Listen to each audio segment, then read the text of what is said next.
The evening sun stretched long shadows across the open Wyoming plains as rancher Cole Maddox slowed his horse near the northern fence. He came out this way every evening, checking posts, scanning for coyotes, and letting the silence settle over him like an old blanket. But today, something unusual caught his eye.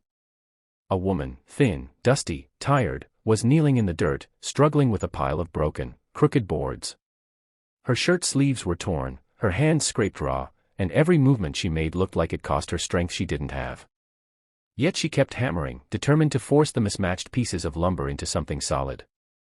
Cole watched her for a moment, eyebrows drawn together. Northwest One built this close to his land. And no one used boards that broken unless they truly had nothing else. She lifted another piece of warped wood, holding it steady with trembling fingers.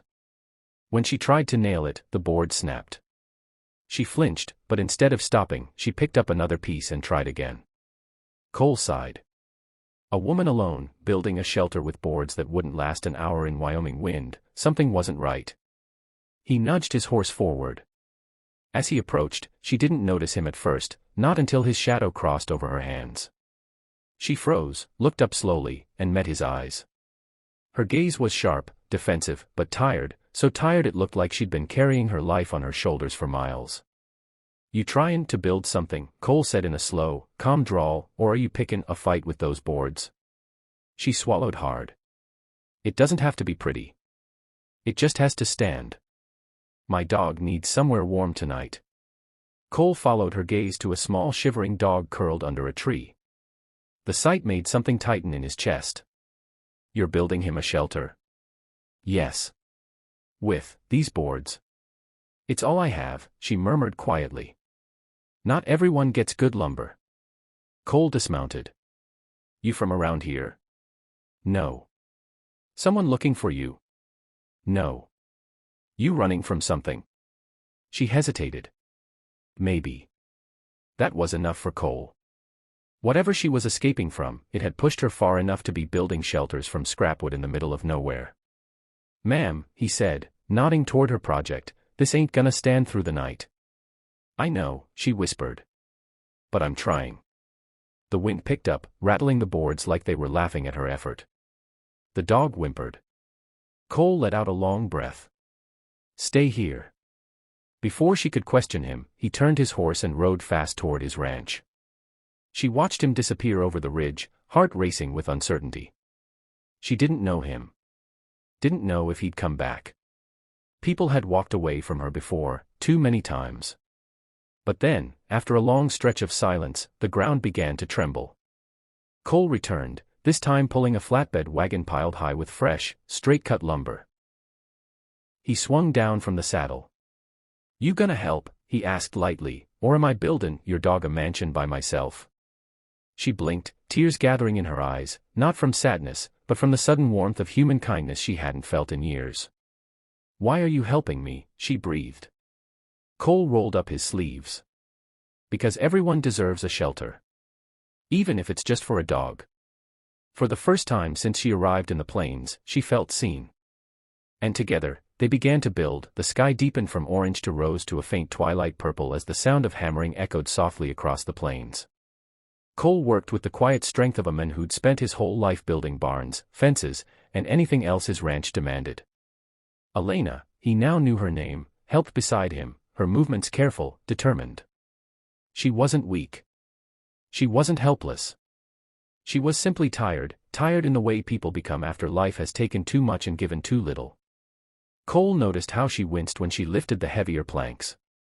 He noticed how she kept glancing at the horizon, as if afraid someone might come for her. But he didn't push. He let her speak when she was ready. Finally, as they fitted the last board into place, Elena exhaled shakily. "I didn't think anyone would stop for me," she said quietly. Cole adjusted the shelter's frame. "Most folks don't come this far out.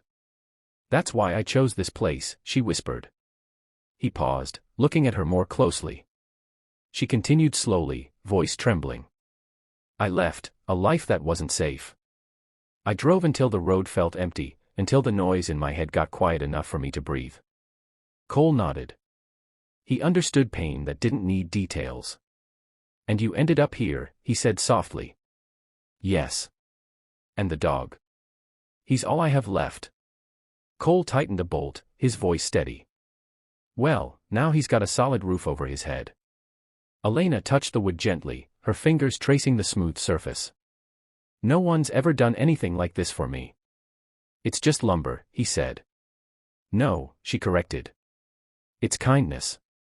The dog trotted inside the shelter, wagging its tail for the first time since Cole had seen it. A small smile pulled at Elena's lips. The first real smile she'd shown. The moment lingered in the soft night air. You got somewhere to sleep? Cole asked. Elena stiffened slightly. I was planning to stay under that tree. No, he said firmly. You're not sleeping outside. She opened her mouth to protest, but he raised a hand. I have a spare room in the ranch house. It's clean. Warm. Safe. Dog stays too. Elena swallowed hard, overwhelmed. I don't want to be a burden. You're not, he said simply. The stars were bright above them, scattered like silver dust across the sky. The wind was gentle now, almost welcoming. Elena whispered, Why are you being so kind? Cole took a slow breath. His voice softened in a way he rarely allowed. Because once. Someone helped me when I thought I didn't deserve it. Helping you feels like returning that favor. Her eyes glistened. Something inside her, something broken, frightened, began to steady. She nodded. And together, they walked toward the warm light glowing from Cole's ranch house, the dog trotting happily beside them. Behind them, the sturdy shelter stood strong, built not just from wood, but from compassion.